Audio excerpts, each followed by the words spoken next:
Summer session में जो students Germany आने वाले हैं, उनकी बहुत सारी ईमेल्स और बहुत ज़्यादा मैसेजेस हमें मौसूल हो रहे हैं। मुसलसल तफ़सीली मालूमात हासिल करना चाहते हैं स्टूडेंट्स, और उनके पेरेंट्स भी बहुत इस बात से कंसर्न हैं कि जर्मनी आने के बाद ब्लॉक अकाउंट की रकम के अलावा क्या-क्या अखराजात हैं, क्या-क्या एक्सपेंसेस हैं, यानी कि पूरी डेली लाइफ को किस तरह से लेके चला जा सकता है, और वो काफ़ी परेशान है। इसलिए हमने ये फर्दन-फर्दन एक-एक को जवाब दिए, लेकिन वो मुतमईन नहीं हुए। इसके बावजूद फिर हमें ये डिटेल वीडियो आज इस सिलसिले में हम बना रहे हैं, क्योंकि जितना अच्छा हम आपको ये तमाम चीज़ें यहाँ बैठकर डिफ़ाइन कर सकते हैं, ये हर एक के बस की बात नहीं है, क्योंकि हम जर्मनी में मौजूद हैं और काफ़ी सालों से मौजूद हैं, और हर तरह के एक्सपेंसेस से हम डेली हम लोग डील करते हैं।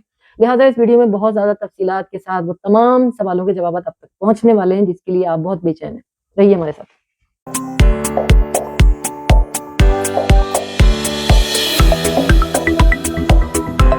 अस्सलाम वालेकुम और नमस्कार, मैं जिया हूँ, मौजूद हूँ अपने चैनल जर्नी विद जिया पर। जैसा कि आप जानते हैं कि मैं जर्मनी में रहती हूँ, और इंट्रो के अंदर आपने देखा कि तमाम वो सवालात जो आप बहुत ज़्यादा बेचैन हैं जानने के लिए, क्योंकि इस वक़्त सेशन शुरू होने वाला है, समर सेशन स्टूडेंट्स का। जर्मनी में आने वाले स्टूडेंट्स की एक लंबी फ़हरिस्त इस वक़्त हमारे पास है, जो सवाल बेशुमार हैं, और ज़्यादातर सवालात इसी बात से हैं कि जी एक्सपेंसेस कितने हैं, अकोमोडेशन कितनी है, ये नेसेसिटीज़ ऑफ लाइफ यानी ट्रांसपोर्ट। अब ये कि हर चीज़ के सवालों की जितनी भी यानी आपने लिख के फ़हरिस्त आपने पूरी दे दी है कि इसका कितना खर्चा है, इतना कितना खर्चा है। ये तमाम एक्सपेंसेस, ये तमाम कॉस्ट इस वक़्त आपको डिटेल में पता चलने वाली है। मैं यूरोज़ में बताऊँगी, क्यों यूरोज़ में?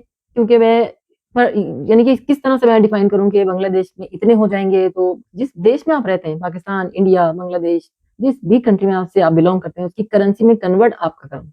आप खुद ही कन्वर्ट कर लीजिए, और अगर वो भी आपसे ना हो सके तो फिर हो सकता है कि आप हमें कमेंट में लिख दीजिएगा, हम आपको करके दे देंगे। लेकिन इस वीडियो में इस वक़्त मैं आपको सिर्फ़ यूरोज़ में अमाउंट बता रही हूँ। इसीलिए कहती हूँ कि वीडियो को स्किप ना कीजिएगा, क्योंकि डिटेल्स फिर रह जाती हैं। कोई ना कोई मालूमात फिर आपसे स्किप भी हो जाएगी। अब इसमें कोई भी ऐसी चीज़ नहीं है जो अभी बज़ाहिर ऐसा लगता है कि तमाम डिटेल्स आप तक पहुँच जाएँगी, तो लिहाज़ा आपको कोई कमेंट या कोई सवाल करने की ज़रूरत बाकी नहीं रहेगी। लेकिन फिर भी हम कह दे रहे हैं कि आपको कोई सवालात भी दरमियान में ज़हन में आएँगे, तो आप ज़रूर हमसे कर लीजिएगा। और पहली बार हमें देख रहे हैं तो हमें सब्सक्राइब कीजिए, साथ लगे बेल आइकन को भी क्लिक कीजिए, ताकि आने वाली हर नई वीडियो की नोटिफ़िकेशन आप तक पहुँच सके। और हमेशा से अगर आप हमें देखते हैं, तो यकीन मानिए हम वाक़ई आपके बहुत मशहूर हैं। तो अब आगाज़ करते हैं। एक्सपेंसेस पे बात आती है तो हम देखते हैं कि सबसे पहले जो खर्चा, अगर यानी मिसाल के तौर पर अगर आपका पासपोर्ट नहीं बना हुआ है, वैलिड नहीं है, दोनों सूरतों में एक उस अकॉर्डिंग टू योर कंट्री आपकी जितनी भी पासपोर्ट की फीस है वो आपको देनी होगी। सबसे पहले तो ये खर्चा आ गया आपका, ठीक है? अगर पासपोर्ट बना हुआ है, वैलिड है, तो फिर ये खर्चा बिल्कुल भी नहीं। लेकिन उसके बाद जो रियली जो आपके खर्चात शुरू हो रहे हैं, उसमें सबसे पहले हम बात करेंगे, जो सबसे ज़्यादा अहम बात है, वो है ब्लॉक अकाउंट। यानी आपको स्टूडेंट वीज़ा पे आने के लिए ब्लॉक अकाउंट खुलवाना पड़ता है। डिटेल वीडियोज़ पहले हम आपको उस पर दे भी चुके हैं, लेकिन फिर डिटेल आपको बता रहे हैं कि ब्लॉक अकाउंट वो रकम है जो एक मखसूस रकम, यानी यूँ समझ लीजिए कि इस वक़्त वो चेंज होती रहती है अकॉर्डिंगली, यानी कि हर साल में 5 साल पहले कुछ और थी, अब कुछ और है। तो अब इस वक़्त ये जो मौजूदा सूरत-हाल है, करंटली जो हम बात करें ब्लॉक अकाउंट की रकम की जर्मनी के लिए, तो वो 12,000 से 12,500 तक की यूरोज़, 12,000 यूरो, 12,500 यूरो, इतनी जो आपके देश में आप कन्वर्ट करके आप अंदाज़ा लगा सकते हैं कि आपके देश के हिसाब से रुपीस में वो कितनी बन रही है। इंडिया, पाकिस्तान से बिलॉन्ग करने वाले लोग, बांग्लादेश से बिलॉन्ग करने वाले लोग कन्वर्ट करेंगे इस रकम को, 12,000 12,500 की रकम कितनी बनती है। ये ब्लॉक अकाउंट की रकम आपको जर्मनी में एक बैंक अकाउंट खुलवाना होगा, वहीं अपने देश में बैठे-बैठे।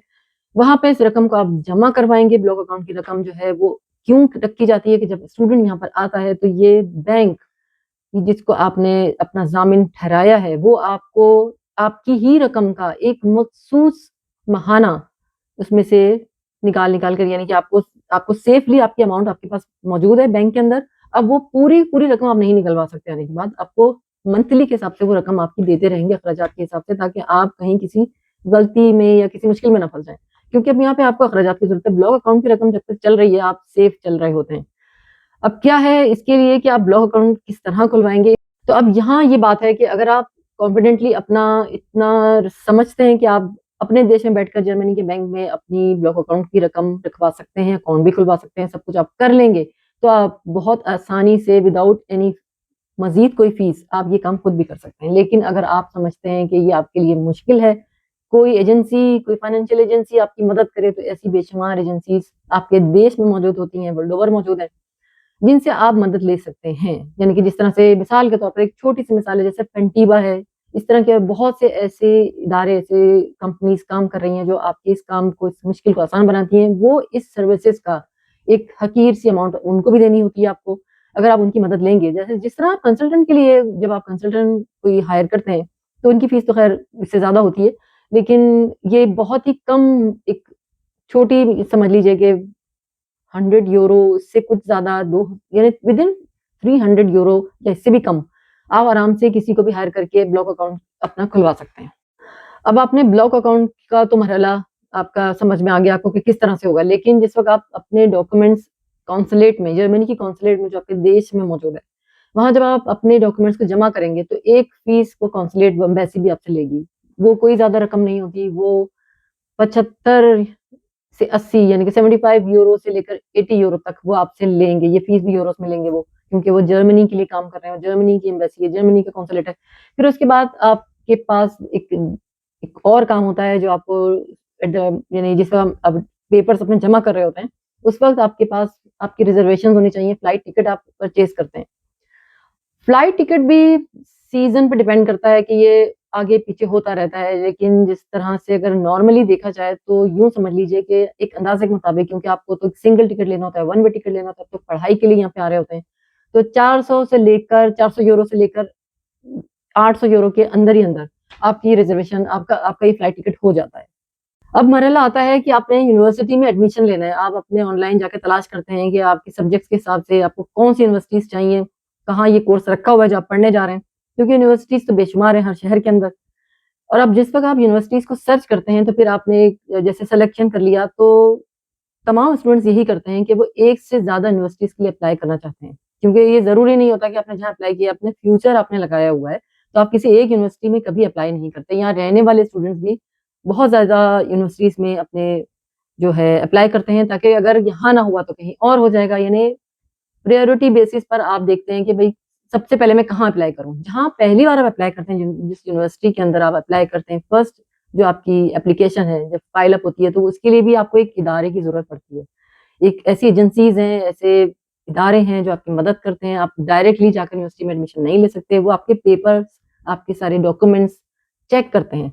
फिर वो आगे उसको आप यानी उनको भेजते हैं।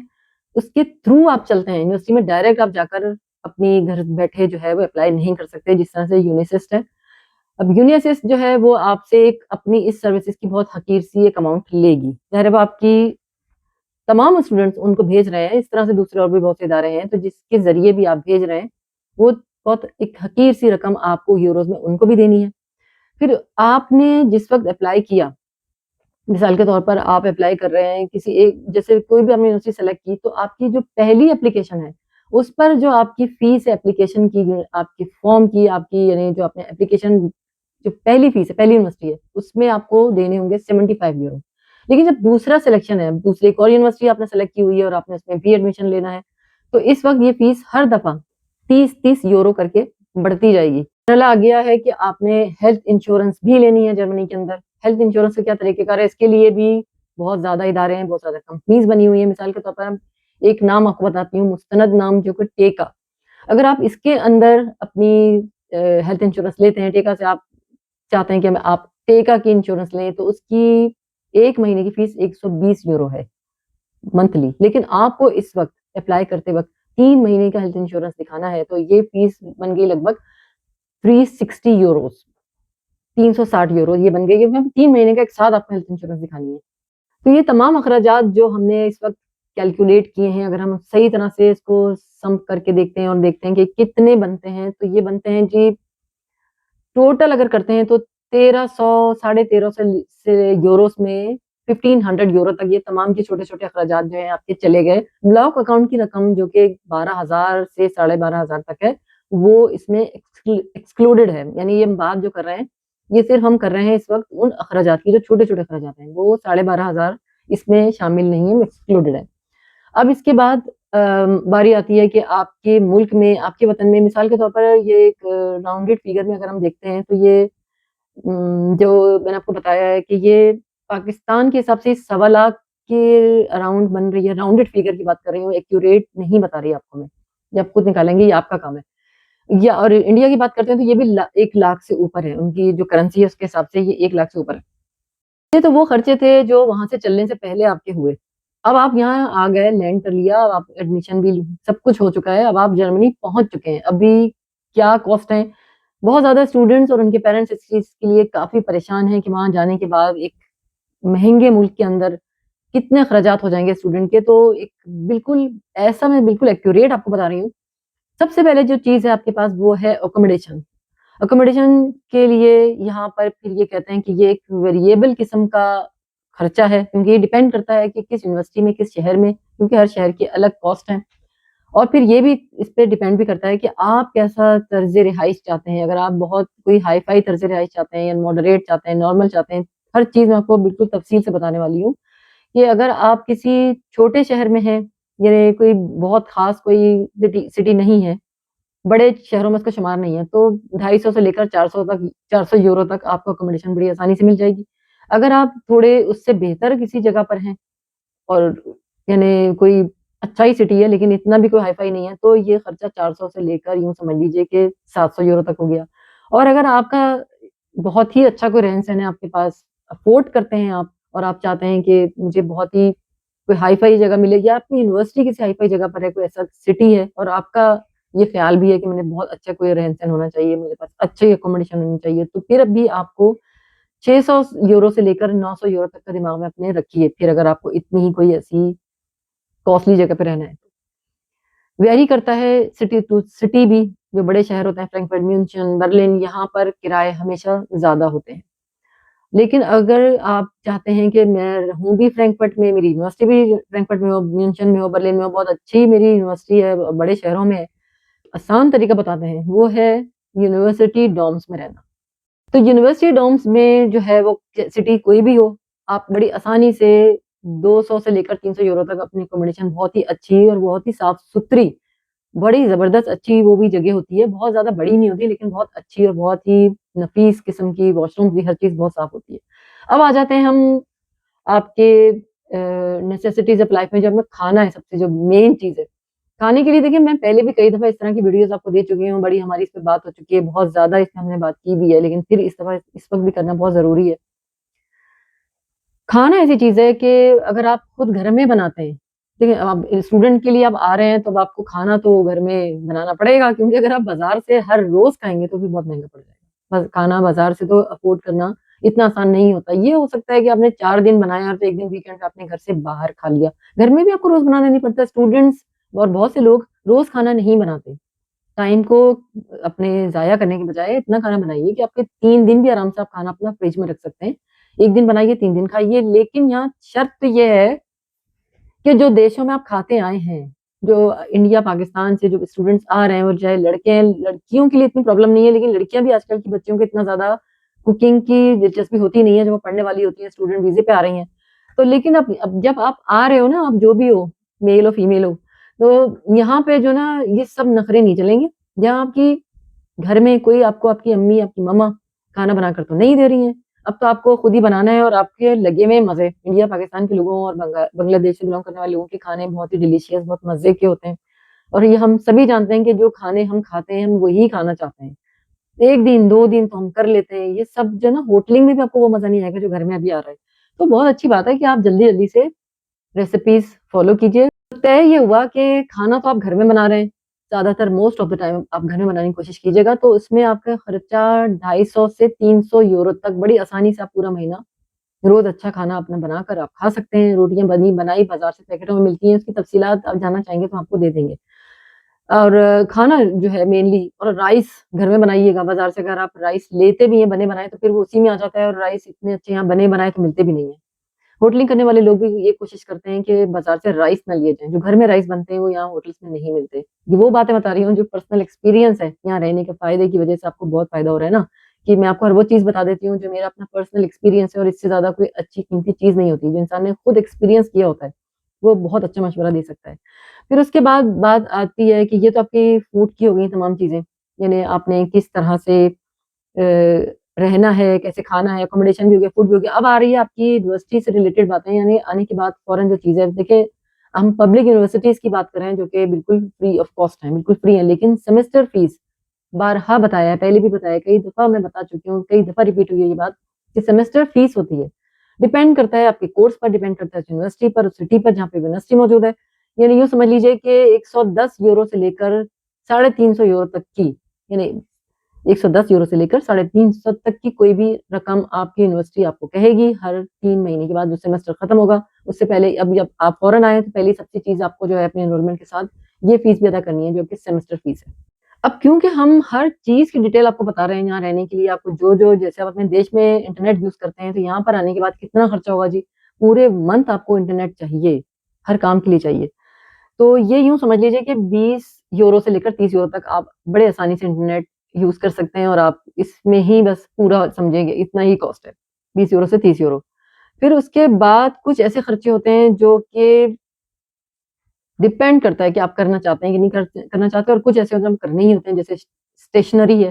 तो स्टेशनरी का भी इतना ज़्यादा कोई खर्चा नहीं है, इतनी ज़रूरत नहीं है, आप यूनिवर्सिटी में पढ़ते हैं, वहाँ पे एक दूसरे किस्म का माहौल है, दूसरे किस्म का तरीक़ेकार है, लेकिन फिर भी दिमाग में रखिए कि कभी कोई दोस्त आ जाता है, कभी किसी के साथ बाहर चले गए, किसी को कुछ ड्रिंक पिलाना पड़ गया, कभी आपका दिल ये चाहा और मन नहीं चाह रहा बनाने का तो आपने बाहर से खा लिया, कोई 2-3 कोई आपके दोस्त आ गए तो बाहर से होटलिंग कर ली। इन तमाम छोटी-छोटी जो चीज़ें होती हैं उनके भी कोई न कोई खर्चे होते हैं और दिमाग में आपके पास वो पैसे होने चाहिए, वहाँ पे कोई आपको देने वाला नहीं है, आप अकेले हो वहाँ पर। आपने दिमाग में रखना है कि इन खर्चों के लिए भी मेरे 80 यूरो से लेकर 100 यूरो भी लग सकते हैं, इससे कम भी लग सकते हैं। अगर डिपेंड करता है कपड़े भी कभी आपका दिल चाह सकता है, किसी जगह कोई ओकेज़न, कोई इवेंट ऐसा हो सकता है जिसके हिसाब से जब आप नए कंट्री में आप आते हैं, तो जो देश से कपड़े आप लाते हैं, वो इतने इस्तेमाल में नहीं आते। वो इतने उस देश के हिसाब से ख़ासकर यूनिवर्सिटी के स्टूडेंट्स के हिसाब से वो अपनी ड्रेसिंग को उसी वैसा ही करना पड़ता है, जैसे उस देश के लोग कर रहे हैं। वैसा करने के लिए वक़्तन-फ़वक़्तन आपको कपड़ों की ज़रूरत पड़ती है। अब आप जैसे आते हैं, आप एकदम तो नहीं समझ पाते उनके और अपने फ़र्क को, लेकिन आहिस्ता-आहिस्ता आप समझने लगते हैं कि क्या कपड़े वो पहनते हैं, क्या आउटफिट्स वो पहनते हैं। फिर जैकेट्स वग़ैरह हर सीज़न के हिसाब से बदलती हैं। तो शुरू में आपको कुछ कपड़ों की ज़रूरत पड़ेगी, जिसके लिए भी इसी 80 यूरो के अंदर मैं आपको बता रही हूँ कि वो बहुत काफ़ी होंगे। ये तमाम वो एक्सपेंसेस हैं, छोटे से छोटा और बड़े से बड़ा तमाम। देखिए वहाँ से चलने से पहले से शुरू जब आपने किया है, आपने जिस वक़्त इंटेंड किया है न अपना सफ़र, उस वक़्त से लेके जो अखराजात आपके चल रहे हैं, पासपोर्ट फीस से लेकर आखिरी यहाँ पर आने के बाद तक के तमाम एक्सपेंसेस इस वीडियो में आप तक पहुँच चुके हैं। अब सबसे अच्छी जो पते की बात है, जिसमें आपको सबसे ज़्यादा खुशी हासिल होगी, वो ये है कि आप ये अखराजात देख के बिल्कुल भी परेशान ना हों, कुछ भी ना सोचें, क्योंकि आपके पास एक बहुत बड़ी जो एक फैसिलिटी हासिल है स्टूडेंट को कि वो 20 घंटे पर वीक आराम से यहाँ जॉब कर सकते हैं और बड़ी आसानी से आप कर सकते हैं, स्टूडेंट्स करते हैं। यूनिवर्सिटी बहुत आसान होती है, यूनिवर्सिटी चलाना इतना मुश्किल नहीं होता। जब आप आओगे, उसके बारे में भी अगर तफ़सीलात जानना चाहेंगे, हम ज़रूर आपको इसके बारे में भी मज़ीद तफ़सीलात देंगे कि स्टूडेंट्स किस तरह जॉब कर लेते हैं। भई कोई तरीक़ेकार है जभी तो करते हैं, 20 घंटे पर वीक आप आराम से जॉब कर सकते हैं, मिनी जॉब्स बेशुमार हैं, हर तरह की जॉब्स रखी हुई हैं जो बहुत ही आसान जॉब्स होती हैं। स्टूडेंट इतना कमा लेते हैं, मैं आपको बिल्कुल वो बात बता रही हूँ जो आँखों देखी और पर्सनल एक्सपीरियंसेस ही शुमार होंगी कि लड़कियाँ और लड़के जो भी आते हैं स्टूडेंट यहाँ पर हर दौर में, ना सिर्फ़ वो अपने ये तमाम अखराजात बड़ी आसानी से पूरे करते हैं, बल्कि अपने देश में हर महीने वो कुछ न कुछ पैसे भेजते हैं जो कि वहाँ की बहुत बड़ी रकम होती है। जब वो कन्वर्ट करते हैं, जब आप भेजते हैं तो वो घर वाले आपके बहुत खुश हो जाते हैं क्योंकि स्टूडेंट यहाँ रह भी रहा है, पढ़ भी रहा है। मिनी जॉब में इतना कोई बर्डन भी नहीं होता आपके ऊपर, शिफ्ट होती हैं, ये भी आप बड़ी आसानी से चूज़ कर सकते हैं। स्टूडेंट्स को जॉब वैसे भी प्रेफ़र करते हैं ये लोग देने को, यंग्स होते हैं सारे स्टूडेंट तो ये जॉब भी बड़ी आसानी से आपको मिलती हैं। अब तमाम चीज़ें हो गई, कोई भी चीज़ ऐसी नहीं है कि जो रह गई हो। सवालात ज़हन में ज़रूर आपके अभी भी होंगे, जो भी सवालात हैं ज़हन में वो ज़रूर हमसे कीजिए, मौजूद हैं हम हर सवाल के जवाब देने के लिए और इसके साथ ही वक़्त हुआ है आपसे इजाज़त लेने का। रखिए अपना, अपने घरवालों का, अपने परिवार का, अपने देश का और खुद अपना भी बहुत सारा ख़्याल। मिलते हैं आपसे नई वीडियो में नए टॉपिक के साथ।